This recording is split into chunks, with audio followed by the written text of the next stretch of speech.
y como ya estamos estudiando en esta temporada, es conocido como la verdad presente.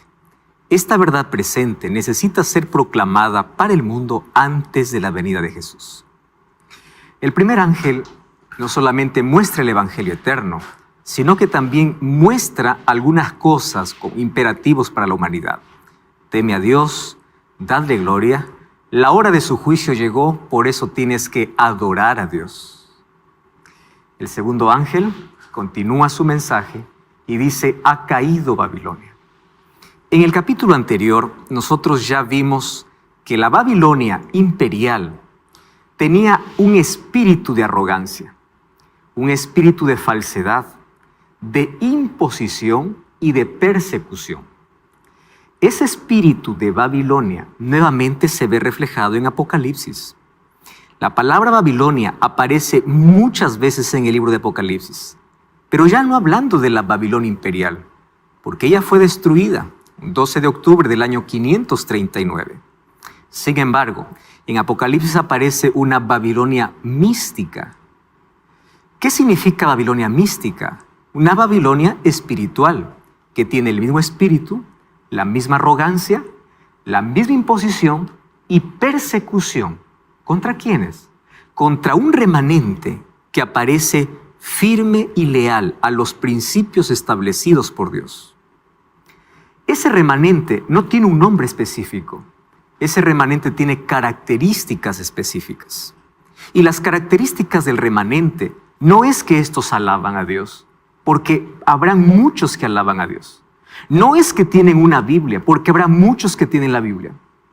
Las características del remanente en Apocalipsis 14, en Apocalipsis 12, en Apocalipsis 17, aparece como aquel pueblo que guarda los mandamientos de Dios, tiene el testimonio de Jesús y persevera, permanece en la verdad. Ese remanente tiene el deber de poder proclamar un mensaje urgente en el tiempo del fin. Más hoy veremos que en el anuncio de este segundo ángel dice, ha caído Babilonia porque ha dado de beber su vino. Y la pregunta es, ¿qué es ese vino? ¿Qué representa el vino que da Babilonia para que toda la humanidad se embriague? Y tú sabes que una persona embriagada no razona bien. Una persona embriagada pierde el control. Una persona embriagada sale de su propia razón consciente para poder actuar de manera inconsciente. Embriagar es una de las cosas que hace Babilonia. ¿Mas de qué se trata ese vino? Bienvenido, está comenzando Biblia Fácil. Como siempre, quiero abrazarte y quiero decirte que puedas estar con Biblia, lápiz y papel, que vamos a estudiar juntos hoy en nuestro tema, ¿qué significa el vino de Babilonia? Bienvenidos amigos, listos entonces para un capítulo más. Vamos a abrir la palabra de Dios. Y antes, como siempre, quiero ofrecer el curso bíblico, Biblia Fácil Apocalipsis, para que tú puedas solicitarlo ahora a través del número de WhatsApp que aparece ahí en tu pantalla, o también a través de nuestro sitio web, estudielabiblia.com. Es totalmente gratis y acompáñanos con esta revista esta temporada también. Muy bien, listos para abrir la Biblia y antes de hacerlo vamos a pedir la dirección de Dios. Oramos. Te damos gracias, Señor, por darnos esta oportunidad de poder estar reunidos, en primer lugar, en este lugar físico, mas también hay reunidos familias y cientos y miles de personas al otro lado de una pantalla, mirando por la televisión, acompañándonos por redes sociales. Pedimos tu bendición por todos, aquellos que dedican ese tiempo especial, exclusivo para el estudio de tu palabra. Y aunque hay cosas que pueden chocar, no con nuestra fe, porque nuestra fe es inquebrantable, sino con nuestras creencias, queremos que tú, Santo Espíritu, pueda ayudarnos para que nuestra fe pueda estar basada en tu palabra, no en aquello que creemos, no en la tradición familiar, no en lo que oímos simplemente, sino en tu palabra. Y que tu palabra sea la base consistente en el cual caminamos por fe mirando a Jesús. Toma nuestra vida, danos tu bendición y pedimos que tu Santo Espíritu nos guíe en este estudio. En el nombre de Jesús. Amén. Amigos, nuestro tema de hoy, el vino de Babilonia. Vamos al texto bíblico, Apocalipsis capítulo 14, versículo 8, comienza diciendo: otro ángel le siguió diciendo: ha caído Babilonia, la gran ciudad. Ya en el capítulo anterior hablamos quién es esa Babilonia. Ahora, ¿por qué? Ha hecho beber a todas las naciones del vino del furor de su fornicación. Hoy vamos a hablar sobre dos palabras interesantes que aparece aquí: vino y fornicación. ¿Qué tipo de vino es aquel que da a beber Babilonia? En primer lugar, siendo conscientes que Babilonia en Apocalipsis es apenas un símbolo, porque este poder religioso al cual se denomina Babilonia en Apocalipsis tiene el mismo espíritu de arrogancia, cumple todos los requisitos que se asemeja a Babel y Babilonia. Entonces, nuevamente se trae el nombre de Babilonia para el tiempo del fin, para poder representar ya no un imperio literal, sino un sistema religioso. Y este sistema religioso tendrá el mismo espíritu: soberbia, arrogancia, queriendo ir contra los planes de Dios, en fin. Por eso es que el nombre de Babilonia aparece muchas veces en Apocalipsis. Más ahora, hoy vamos a estudiar cuál es ese vino que da a beber a todos los moradores de la tierra. Y para ello vamos a buscar en la Biblia algunas cosas interesantes. En primer lugar, ustedes saben que hay una diferencia enorme. Cuando se habla de vino en la Biblia, hay que ver el contexto en el cual se está hablando el vino. Vino puede representar el jugo de uva sin fermentar. Por ejemplo, el vino de las fiestas religiosas no era jugo de uva fermentado. Era el jugo de uva sin fermentar, al cual también se llamaba vino. Pero hay otro vino que es un vino fermentado. ¿Cuál es la diferencia entre uno y el otro? La diferencia es que el vino fermentado es simplemente contaminado, forzado. El puro jugo de uva es fermentado, es contaminado. Y en la Biblia nosotros encontramos la palabra vino en diferentes contextos. Inclusive hay palabras diferentes para marcar la diferencia entre el jugo de uva fresco y también poder hablar sobre el vino fermentado. Más ahora, ¿cuál es el vino que da Babilonia? No es el jugo de uva fresco, es el fermentado, es el contaminado.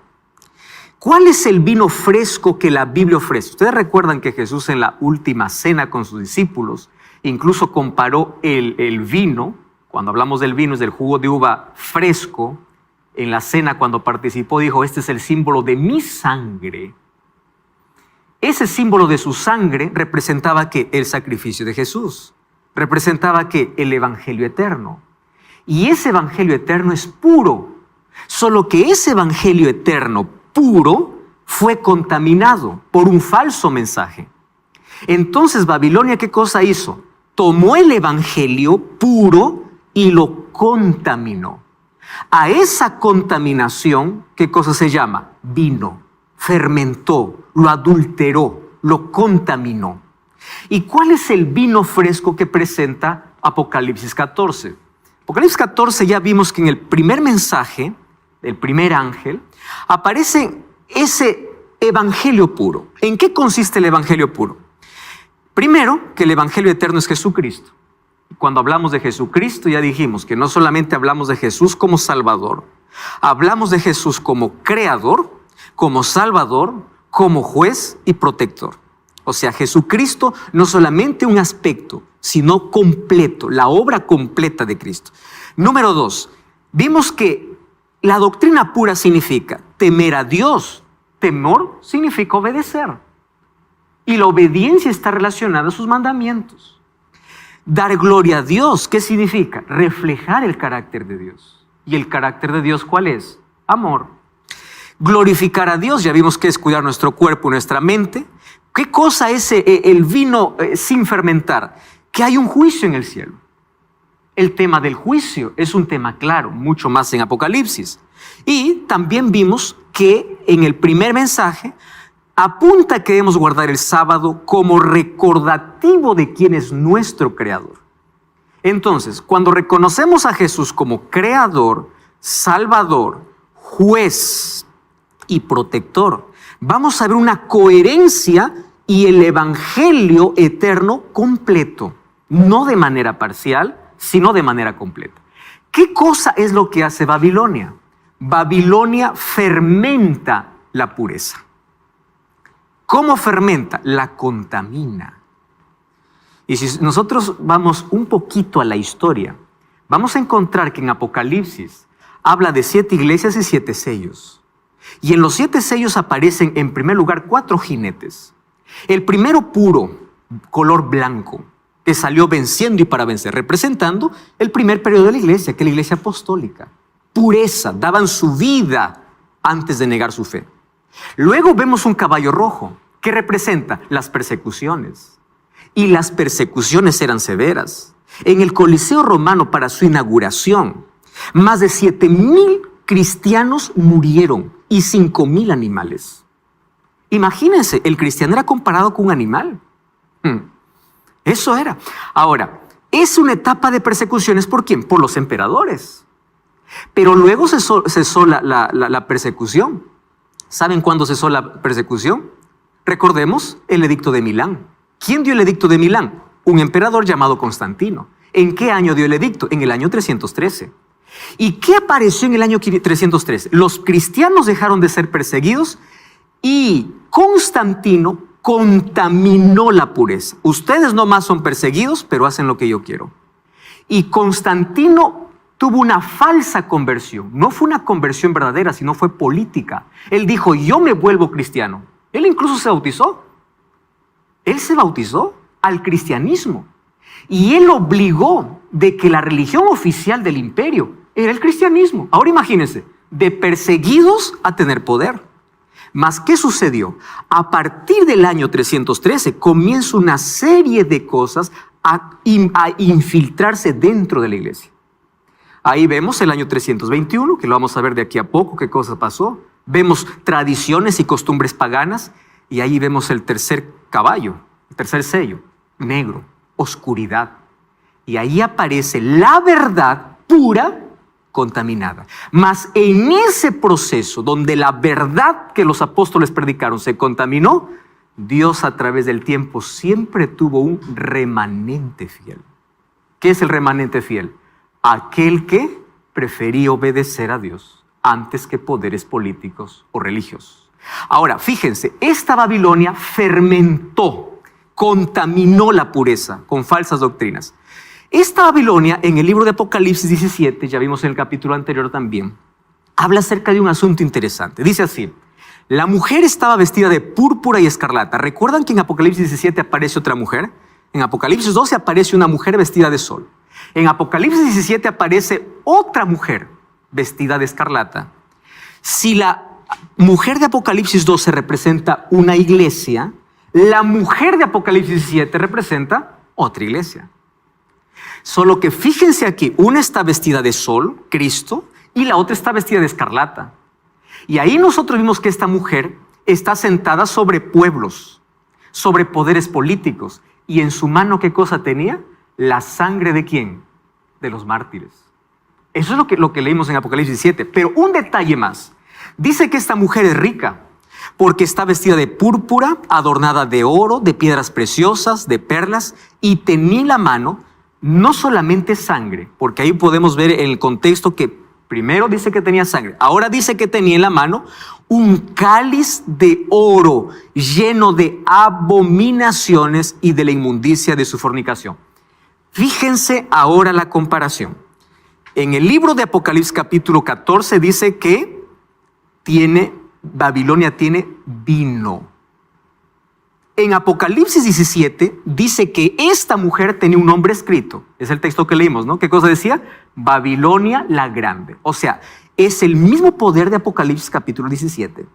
Solo que dice que en su mano tenía un cáliz, ya no dice de vino. ¿De qué dice? De abominaciones. Entonces hoy tenemos que ver, primero, el vino fermentado es el evangelio adulterado, ¿correcto? La doctrina pura adulterada, fermentada. Pero esa doctrina es llamada, ¿qué cosa? Abominación. Y para nosotros va a ser muy claro y muy simple buscar en la Biblia qué es abominable a Dios. Cuando nosotros descubramos en la Biblia qué es abominable a Dios, entonces descubriremos cuáles son esas doctrinas y qué significa ese vino que tiene en la mano. ¿Correcto? Vamos entonces a ver qué cosa significa abominación. Además hay otra palabra, ¿no? Fornicación, que significa prostitución, es un lenguaje profético para mostrar una relación extraconyugal de la iglesia. Por ejemplo, en Ezequiel 16:15 dice: confiaste en tu hermosura, te prostituiste a causa de tu renombre. ¿Qué cosa es prostitución religiosa? Tú dejaste al verdadero Dios y te contaminaste. Tomaste creencias extrañas, adoraste ídolos extraños, dejaste la pureza y te dejaste llevar por la impureza, por la contaminación, siguiendo a tus dioses. Entonces, fornicación, cuando dice que el vino está unido a fornicación, significa que este pueblo un día tenía la verdad pura, pero luego se contaminó por seguir ¿qué? Por absorber creencias paganas. Se contaminó. Absorbió el paganismo y lo contaminó ¿con qué? Con el evangelio. Entonces, ¿qué cosa proclama? Una verdad a medias. Una verdad contaminada ¿con qué? Con falsas creencias y costumbres paganas. Es por eso es que dice que el vino es resultado de su fornicación. Entonces, vino significa doctrinas no bíblicas y Apocalipsis 17 dice que ese vino son abominaciones. Y con ese vino embriaga a todo el mundo. Vamos entonces al primer texto. ¿Está bien? ¿Qué significa una abominación a Jehová? Vamos al primer texto. El primer texto está Deuteronomio 7, 25 y 26. Lo que vamos a presentar hoy aquí no es algo que yo estoy creando, inventando. Todo esto está en la Biblia, ¿correcto? Entonces, si vamos a la Biblia, ella es la que nos muestra la verdad sobre este asunto. ¿Qué es abominación entonces a Jehová? Vamos a Deuteronomio capítulo 7, versículo 25 y versículo 26. Cecilia, ¿puede leer el texto, por favor? Quemarás al fuego las esculturas de sus dioses. No codicies la plata ni el oro que la recubre, ni los tomes para ti para que no tropieces en ello, pues es abominación para el Señor tu Dios. ¿Puede leer el 26? No traerás abominación a tu casa para ser maldito. Del todo lo aborrecerás y abominarás porque es maldición. Muy bien. ¿A qué llama abominación Dios? Primer asunto. ¿Qué cosa dijo? Cualquier imagen, cualquier estatua, tú lo quebrarás. ¿Por qué razón? Porque toda escultura, ¿qué cosa es para Dios? Abominable. ¿Qué cosa es vino? La pureza fermentada, adulterada. ¿Qué cosa es abominable? Primer concepto de abominable, toda escultura delante de Dios es abominación. Eso dice la Biblia. Miren lo que dice el libro de Deuteronomio 27, 14 y 15. Otra vez. Hablarán los levitas y dirán a todo hombre de Israel en alta voz: maldito el hombre que haga una escultura o una imagen, porque es cosa abominable a Jehová. ¿Quién está diciendo eso? La Biblia. ¿Qué cosa es abominable? Abominación es tener una escultura, hacer una escultura. ¿Para qué? ¿Cuál es el propósito de las esculturas en ese tiempo? Venerar, adorar. ¿Y por qué es abominable a Dios? ¿Cuál es el tercer mandamiento de la ley de Dios? ¿Qué dice el tercer mandamiento? Éxodo 24 y 5. No te harás imagen ni ninguna semejanza de lo que esté arriba en el cielo, ni abajo en la tierra, ni en las aguas debajo de la tierra. No te inclinarás a ellas, ni las honrarás, porque yo soy Jehová, tu Dios. Yo ya escuché algún mensaje por ahí algunos días diciendo: pero ustedes hablan mucho de imágenes, esculturas. Pero ve, aquí tiene una imagen, aquí tiene otra imagen. Miren, hay una enorme diferencia entre usar una imagen para ilustrar y usar una imagen para venerar. ¿Cuál es la diferencia? Una imagen para ilustrar es un retrato al cual yo no rindo homenaje ni adoración. Ilustro. Mi foto puede ser una imagen, pero si alguien venera o adora, es pecado. Pero si alguien lo ve, ¿es fulano de tal? Ilustra. La imagen de Jesús que colocamos, por ejemplo, en las diapositivas, ¿es una imagen? ¿Yo adoro esa imagen? No. Ilustro. El santuario, ¿qué cosa tenía? Imágenes. Ahora, la pregunta es, ¿qué israelita adoraba alguna imagen del santuario? Ninguno. Nadie. Ah, pastor, ¿y usted recuerda cuando Moisés levantó la serpiente en el desierto? Entonces hay muchos que piensan así, ¿no? Todo aquel que miraba se sanaba. Ahí está, hay que mirar una imagen para sanarse. Ustedes saben que esa serpiente del desierto está más clara en Juan capítulo 3, cuando habla Jesús con Nicodemo y dice que este era el símbolo ¿de quién? De Cristo. Donde los israelitas tenían que ejercer fe no en la serpiente, sino ¿en quién? En Cristo. Pero ¿saben a qué punto llegaron? A considerar que la serpiente era un dios. ¿Y saben qué sucedió cuando los israelitas consideraron que la serpiente era un dios y necesitaban venerarlo? Ezequías lo destruyó. Abran sus Biblias. Vamos a Segunda de Reyes, capítulo 18, versículo 4. Miren, Segunda de Reyes. Primero era apenas un símbolo, luego se convirtió en un acto de veneración. Cuando se convirtió en una imagen para venerar, ¿saben lo que hizo Ezequías? 18:4. Miren lo que dice Segunda de Reyes.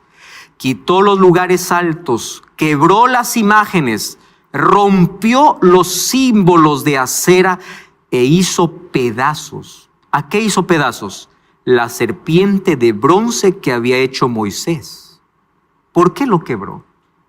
¿Cuál era la razón?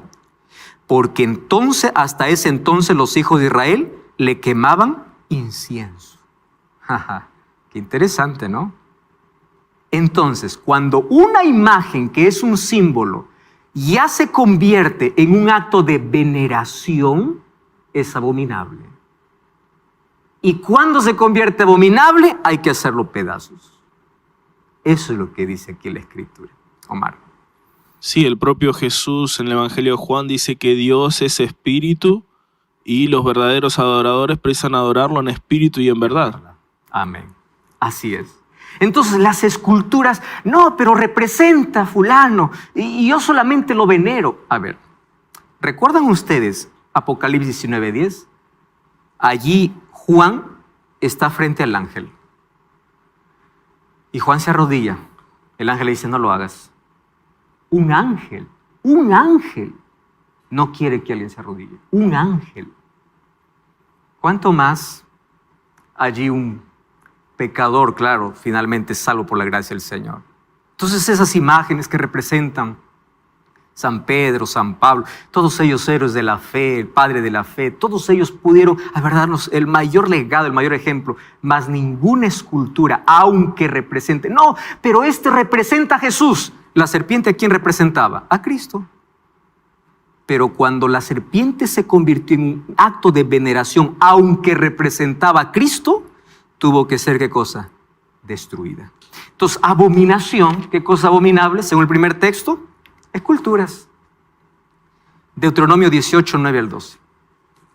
Las abominaciones en la Biblia habla en diferentes momentos y en diferentes contextos. Y vamos a ver cómo ese vino hoy están bebiendo muchas naciones.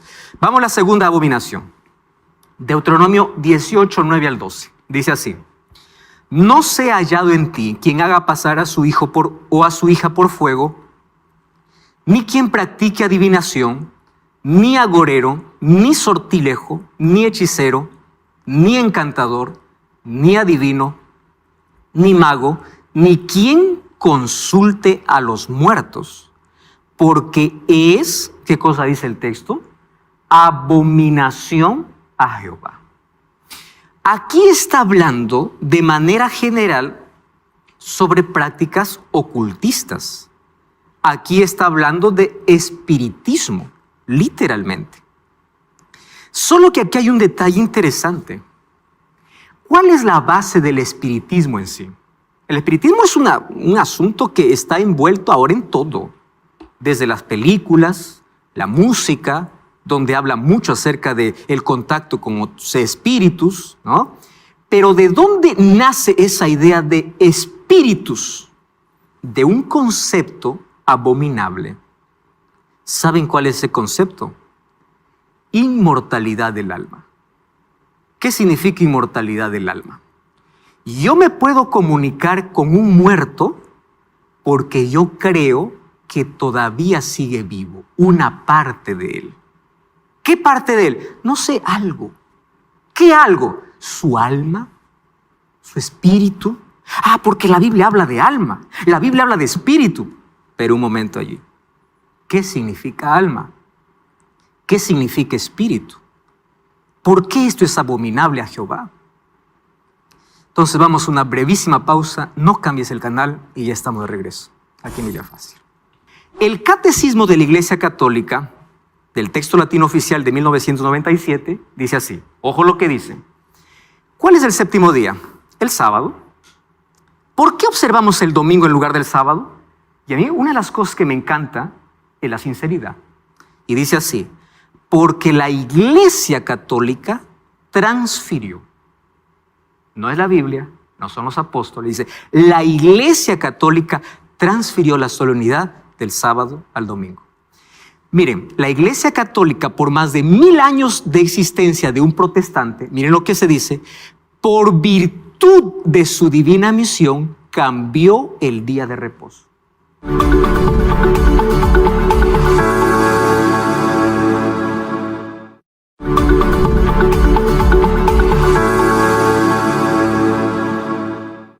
Estamos de regreso aquí en Biblia Fácil. Ya sabes que puedes solicitar este curso bíblico totalmente gratis. Biblia Fácil, Apocalipsis.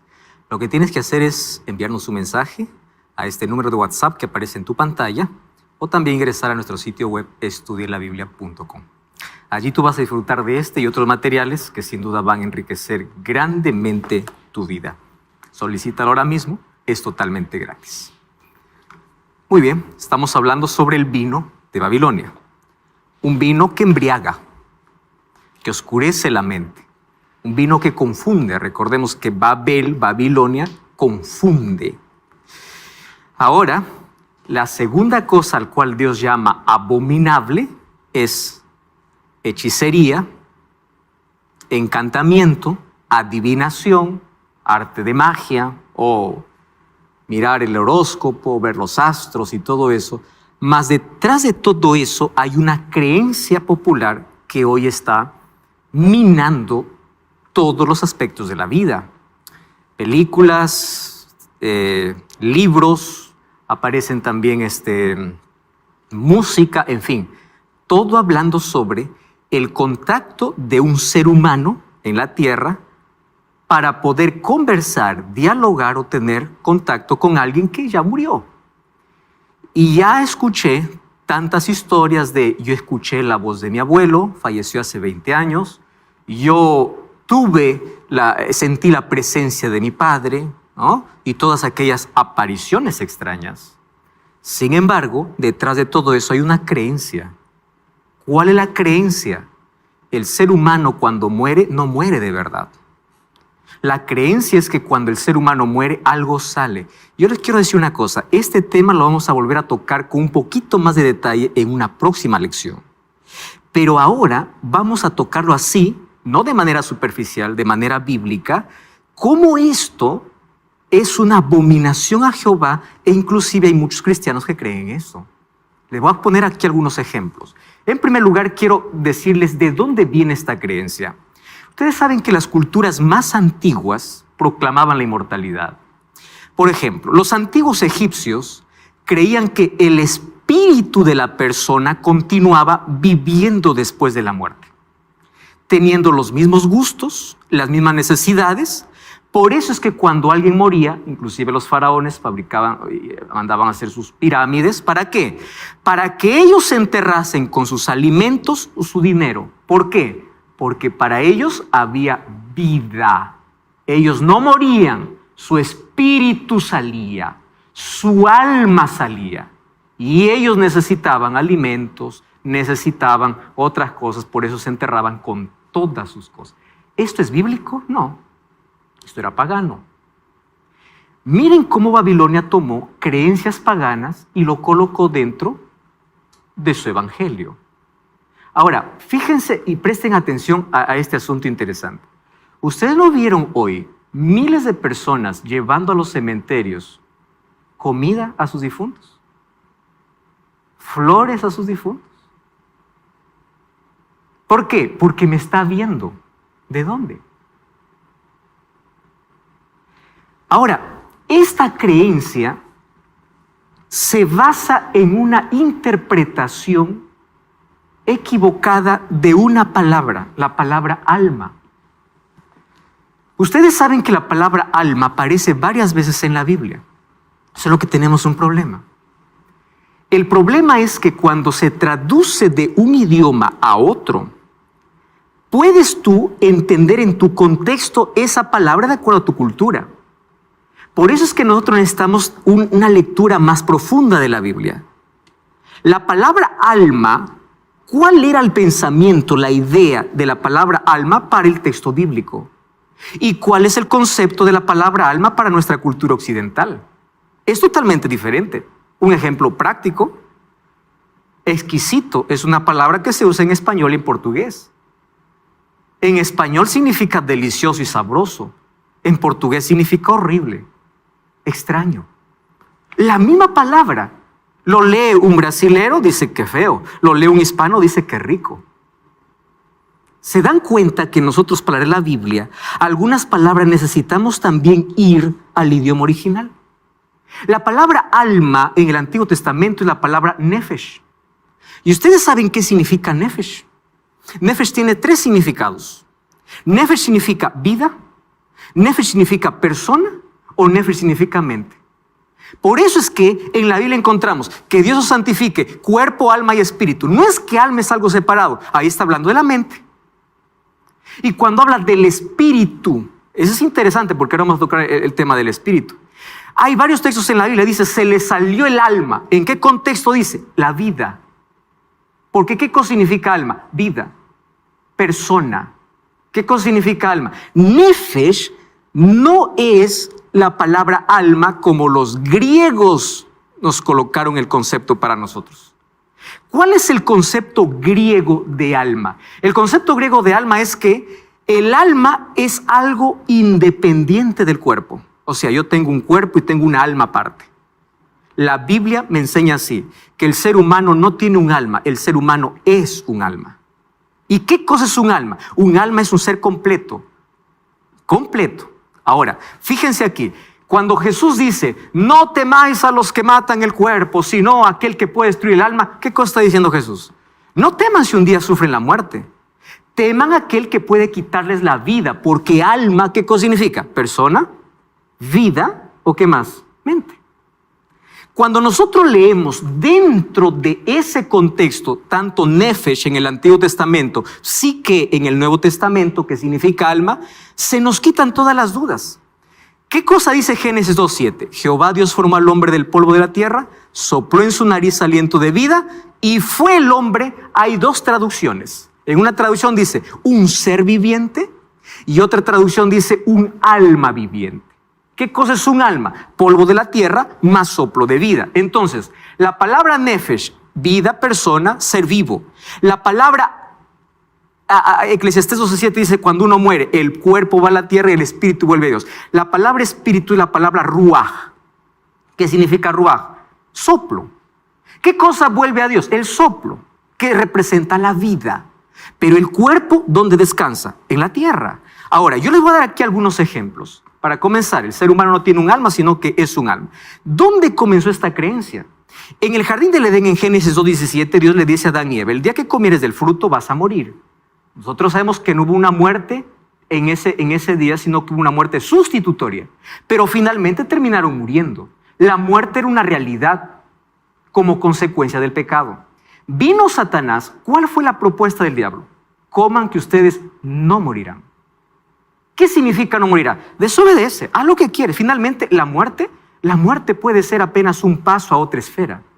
La muerte, por eso la cultura oriental es apenas un salto a la reencarnación. O es un salto a otro estilo de vida.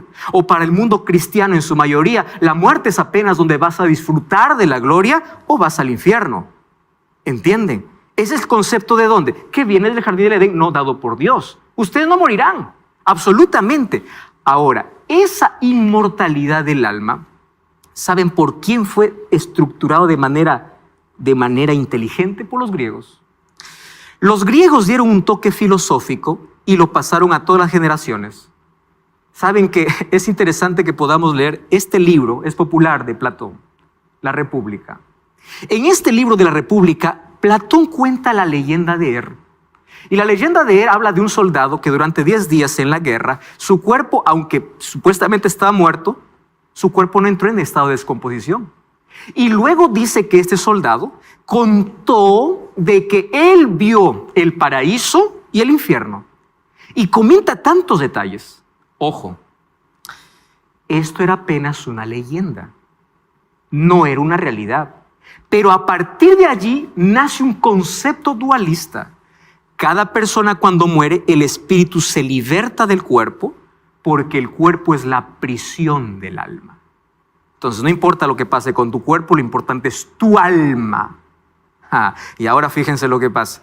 La Biblia, ¿qué cosa dice en cuanto a la muerte? La muerte es como un sueño, dice Job 11:11 al 14. Los muertos no tienen sentimiento, dice Eclesiastés 9:6. Los muertos vuelven al polvo, dice Eclesiastés 12:7.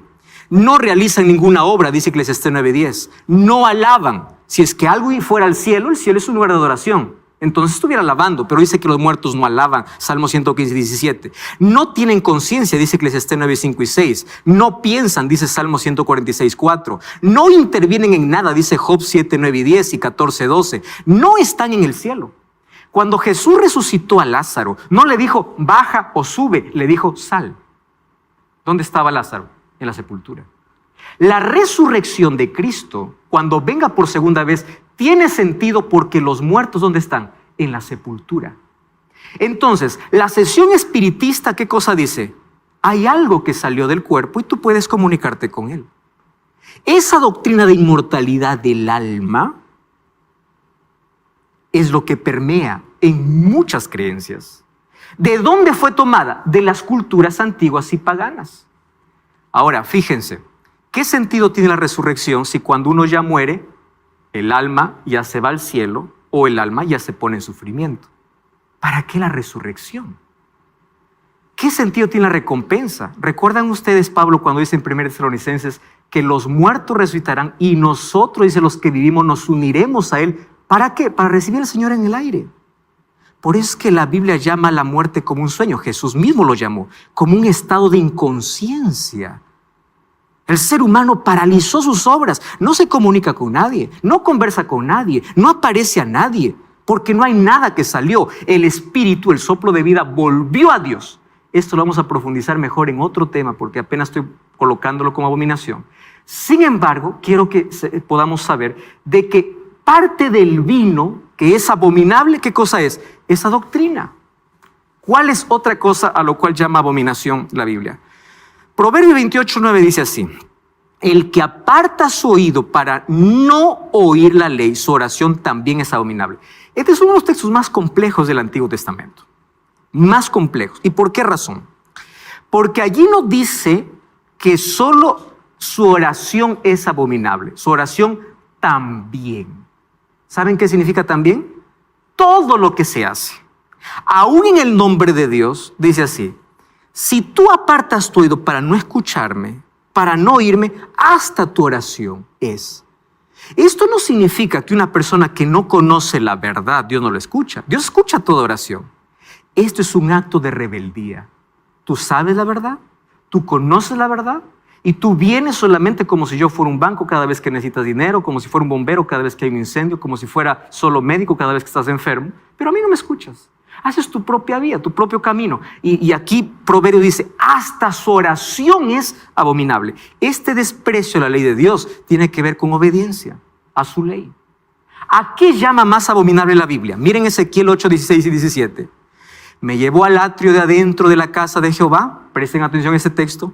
Junto a la entrada del templo de Jehová, entre la entrada y el altar, 25 varones, sus espaldas vueltas al templo de Jehová, sus rostros hacia el oriente.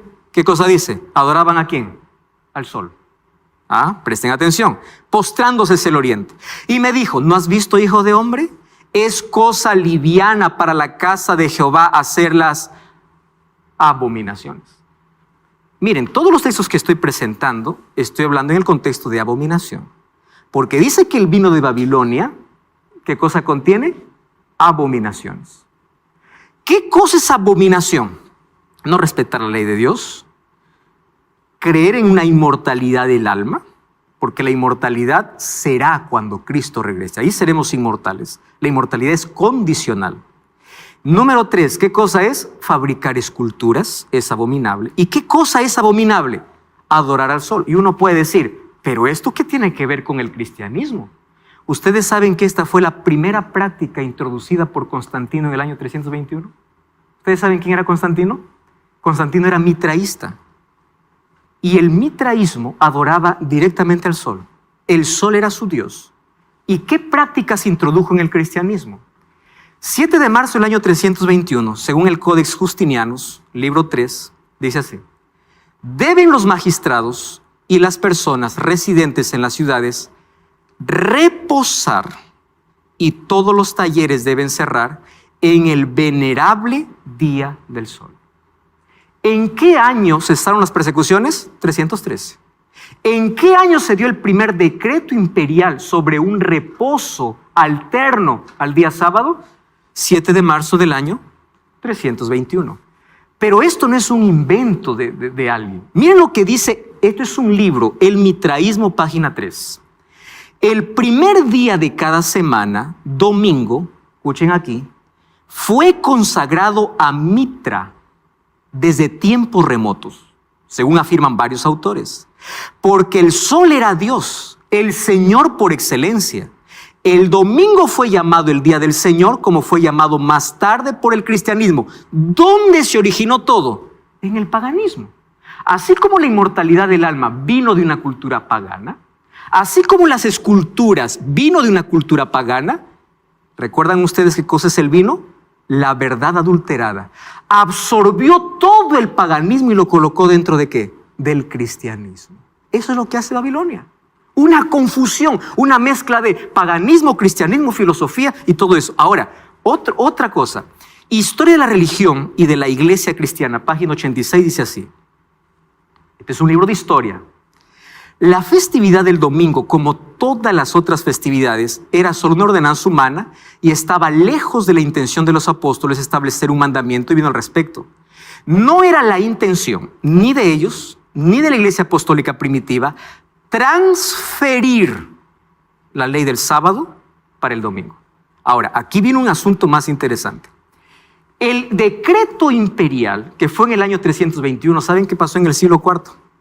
Un concilio llamado el Concilio de la Odisea. El decreto imperial se convirtió en un decreto religioso. ¿Qué cosa se decretó en el Concilio de la Odisea? La tradición por encima de la Biblia. Y en este Concilio de la Odisea se afirmó, a partir de hoy, es abominable, así dice incluso el texto del concilio, aquel que no adora en el domingo como día del Señor. Concilio de la Odisea. ¿Biblia? No. Concilio. Otro asunto. El Catecismo de la Iglesia Católica, del texto latino oficial de 1997, dice así. Ojo lo que dice. ¿Cuál es el séptimo día? El sábado. ¿Por qué observamos el domingo en lugar del sábado? Y a mí una de las cosas que me encanta es la sinceridad. Y dice así, porque la Iglesia Católica transfirió. No es la Biblia, no son los apóstoles. Dice, la Iglesia Católica transfirió la solemnidad del sábado al domingo. Miren, la Iglesia Católica, por más de 1000 años de existencia de un protestante, miren lo que se dice, por virtud de su divina misión, cambió el día de reposo. ¿Saben quién es ese hombre que aparece en la pantalla? Él es el cardenal James Gibbons. En el libro La fe de nuestros padres, 561, dice así: usted puede leer la Biblia de Génesis a Apocalipsis. No encontrará ni una línea autorizando la santificación del domingo. La Escritura refuerza la observancia del sábado. ¿Qué cosa es esto? Adoración al sol. Este libro para